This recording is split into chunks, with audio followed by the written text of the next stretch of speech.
Alright, folks, how you doing? Hope you're doing well. So we're going to do a quick rundown of my Magicka Templar, otherwise known as a Magplar build. This is probably one of my favorite builds because it's a relatively easy build overall, and we'll just get right into it. So, with the equipment that you're going to want to run, you're going to run Mother Sorrow and Julianos. I'm running the Inferno Staff of a Mother Sorrow and Lightning Staff of Mother Sorrow, along with Mother Sorrow neck and rings. My body is all Julianos. Now my monster set is Zons. You don't have to have Zons. You can have Lambris instead. Lambris drops in Vet Crypt of Hearts 1. All body pieces are going to be divine across the board. The weight, and you're going to want all light armor in the body from head to foot. Now, with the monster set, you'll notice I'm wearing medium. That's because I was able to get, that's what I was able to pull from Vet Scale Collar, but it's still in divines. With your monster set, running 2 pieces of medium, perfectly fine. 1 piece of heavy, 1 piece of medium, perfectly fine. 2 light of Zons is ideal, but it's not necessary as long as it's in divine. With your Inferno and Lightning Staff, you want your Inferno Staff to have a Flame enchant, and your Lightning Staff also to have a Flame enchant, because Flame, when it's proccing on an enemy, does more damage than any other enchant you can put on a Magicka character, to the best of my knowledge. Because this is going to be our AoE bar with Wall of Elements, we want it infused for that extra flame damage proc. Because we're going to be spending most of our time on this, we want Precise to increase our crit chances. Speaking of which, let's have a look at our Mundus. So, we run the Thief on this build with these armor sets because it gives us an extra spell rating of 2,180. That's approximately 9% and some change. The thing about this is that for every 216 crit rating, you have 1% crit. Currently, I am running the food Ghastly Eyeball because this is a parse food, and it's really good for running DPS tests, not running out of magic, and things of that nature. You can run it in some dungeons if you have an exceptionally good healer, but I don't recommend doing it. I recommend running Witch Mother's Potent Brew. The recipe for this drops every Halloween event. Fairly easy to get a hold of. You can probably find one in the Guild Trader, a recipe fairly cheap. You might even be able to find the food itself fairly cheap. It's going to increase your max magic, max health, and Magicka recovery by 3,000 or 311. Ghastly Eyeball is what I'm running right now, just because, like I said, it's a parse food for 4,000, and it's going to increase your Magicka recovery by 450. Potions that we're running on this is actually, you don't have to run spell pots or spell power potion pots. They're really useful, and they will give you your max damage possible. If, however, you want to run regular magic potions, feel more than welcome to. The main thing that you're wanting from this is getting back Magicka as your resources start to run low. Running a regular spell pot will do the same thing. Tri-Crown Resto potions are also really good too. Uh, Now, we're going now here, so let's go into the bars.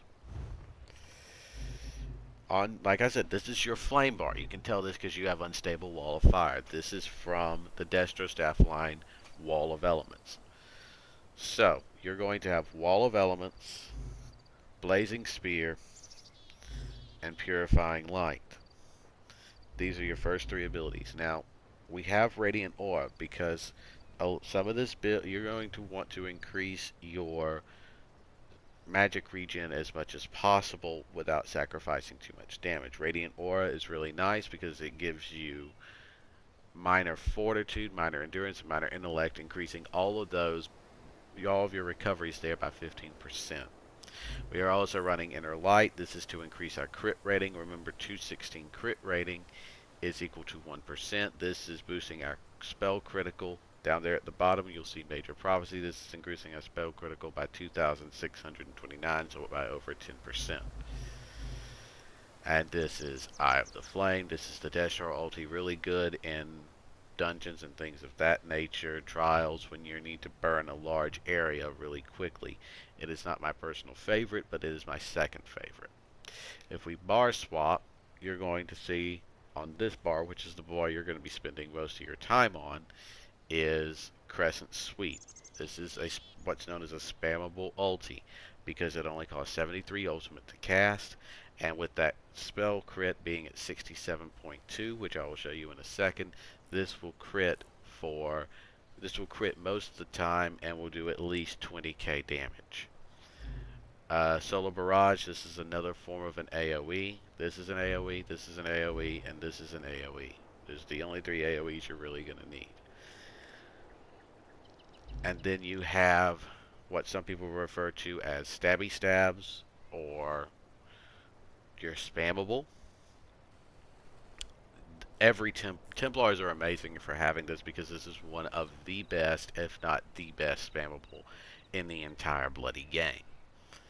After you run through all of this, and I'll show you more deeply in a second, Wall of Elements, Blazing Spear, Purifying Rite, Soul Barrage, you're just going to stab them to death and proc that whenever it becomes available. But I'll get into the actual rotation in a minute.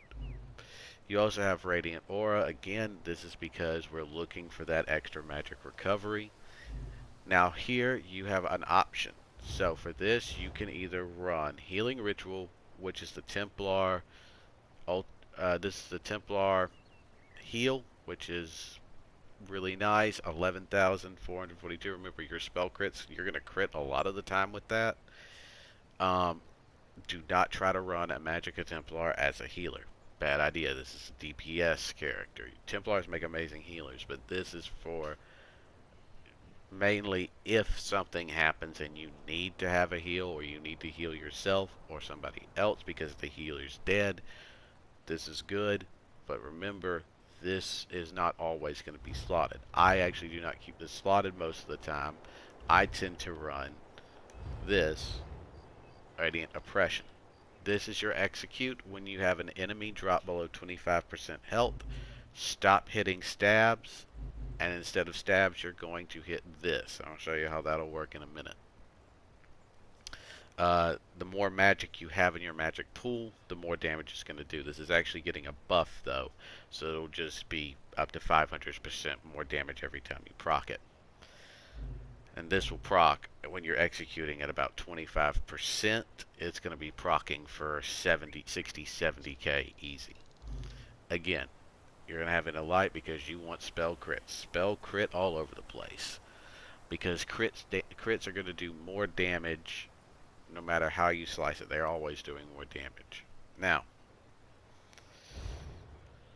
when it comes to, generally speaking, crit, I mentioned crit. This is why we're running the Thief, and our spell crit, as we can see, is 67.2% with a spell damage of 3415. If you think your spell damage is low, trust me, it's not. For this build in particular, this is a build that almost anybody can pick up. I have not transmuted the jewelry.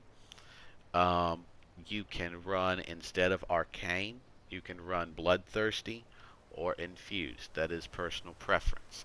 I prefer Bloodthirsty, but some people prefer to run Infused. Your spell damage enchant is always going to be spell damage on your jewelry, because you need that extra spell damage. Mother Sorrow comes with Arcane as being the trait that's on there, so that way you only have to change the spell damage enchant. All of this, as you'll notice, your enchants are all max magic, and like I said, all divine. I explained all of that. Alright, and on the next video we will get into what the rotation looks like.